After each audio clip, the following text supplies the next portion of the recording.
Now, joining me now in studio is Patriotic Alliance Deputy President Kunene. Now, news reports suggest that Kunene was at the Santon home of Katiso Molefe when police effected that arrest yesterday. Good afternoon, Mr. Kunene. Thank you very much for joining us on the program. Thank you very much for having me. No, it's a pleasure to have you with us. So, just given based on the reports that have emerged that you were at the home of Mr. Katiso Molefe when the arrest was effected, is this in fact the case? Yes, it is true that I was at the house of Mr. Molefe. And what was the nature of the visit? Are you guys perhaps close friends? No, we are not friends. I think if you look at my online newspaper, it hasn't been that active, and I decided to put together some young people that can then run with it, that are interested in the media space. And to resuscitate it, obviously, and in its own tradition, African News Global has always focused on exclusive stories. So they wanted to do an exclusive story, and Mr. Molefe was a person where there was an opportunity to do a story with him. Remember that he has not spoken publicly since his arrest and whilst he was on bail.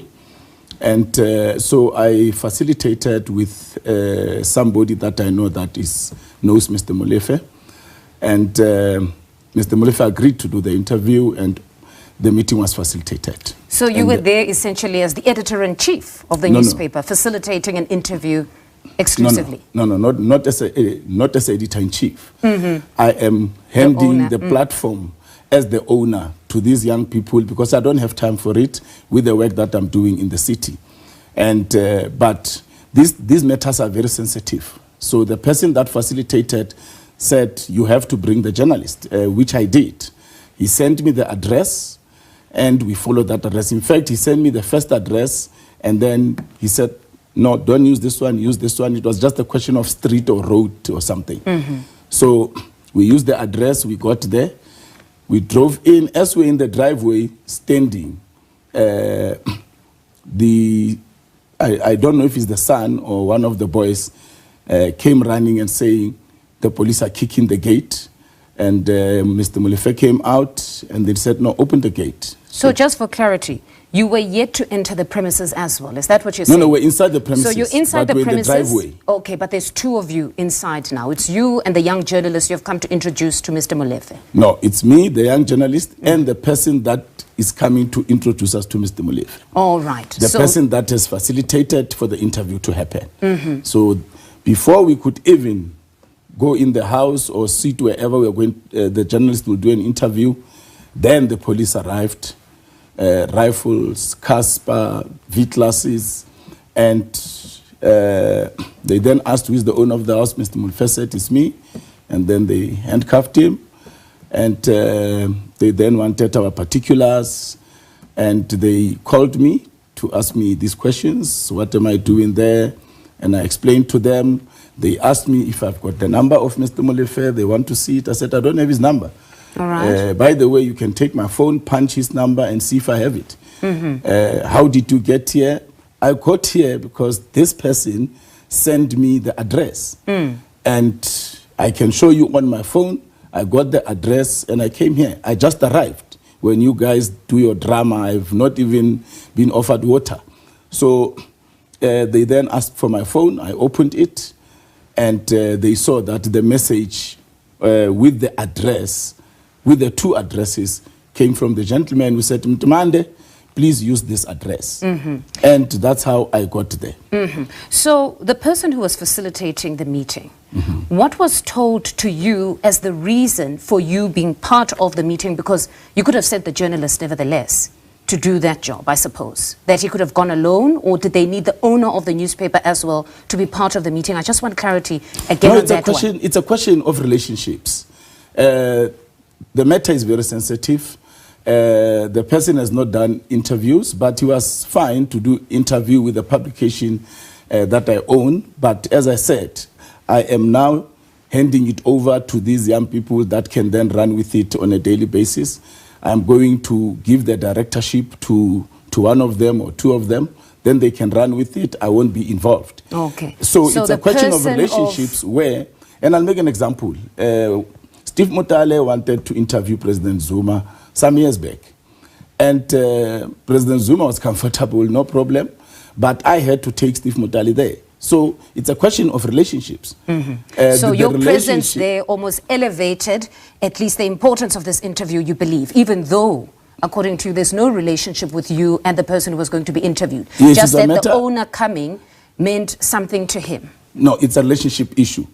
Look, Brakeni, you must bring the journalist. We don't want somebody here that will come and write their own thing. Will be comfortable if you bring the person for this particular exclusive. And that's what happened. It's not only that. I have taken young people to interviews. I've taken young people. I open opportunities for young people. That's what I do. So I didn't see anything wrong. I arrived there at 12:15 after midday, during the day, driving in my personal car. So it was not an issue that we are taking Uber there, there's a clandestine meeting. No, it was about an interview that would have given these young people an opportunity to now revive Africa News Global, which, of course, News 24 confirmed that when they went to CIPC, I am the sole director. And I'm in the process of the accountant now putting the details of one of them so that they now own it fully, and then they can then run with it. It was a question of perhaps being at the wrong place at the wrong time for the right reasons. Although I believe that I was not at the wrong place. So never had any encounters with him on social settings, specifically Mr. Katiso Molefe as a businessman? I'm a socialite before I'm a politician. I've owned clubs, I've owned restaurants. I'm a fun person, but I have not had an encounter in that space, but I had an encounter where the gentleman that took us there, that facilitated, when he did his mother's birthday. He invited me, Mr. Molefe was also there. And it was a question of greetings, nothing much. I went to sit in my corner with my people. Okay, so at a birthday setting, you once met Mr. Molefe? Yeah, but not conversation. It was just an issue of greetings, and then I sit. By the way, people will tell you, when I arrive at a place, I greet everybody, even if it's not my own thing. Because I'm warm like that to people. I was taught to greet. I hope that nobody today says that that specific statement of being a socialite before a politician is misunderstood, but I take it you're saying that at least your introduction to the public was as a socialite, but later on became a politician. As a socialite and a businessman, and later on became a politician. I've got relationships with many people, be it politicians, be it business people, whatever. So it's an issue of I don't know if the police were surveilling or what, but I don't understand, because it was during the day. We're going to do this. I explained to the police. They satisfied themselves. Okay. But then let's go to the exclusive interview. Did you guys want to interview him specifically on his arrest for the murder or link to the murder of the engineer Amand Swart? Yes. Or there were other issues that you wanted to perhaps write a story on? That was the issue, and other issues. Remember that General Mkhwanazi also said a few things surrounding when the arrest was to be effected, that the Hawks were also called while there was a special unit that was there to effect the arrest. Exactly. So for the young journalists, even for me being in the space, that was going to be the biggest exclusive. It was going to be a mind-blowing exclusive, because the public would have, for the first time, heard Mr. Molefe speak, what happened when he was arrested, what's going on with the case, without obviously compromising his case in court.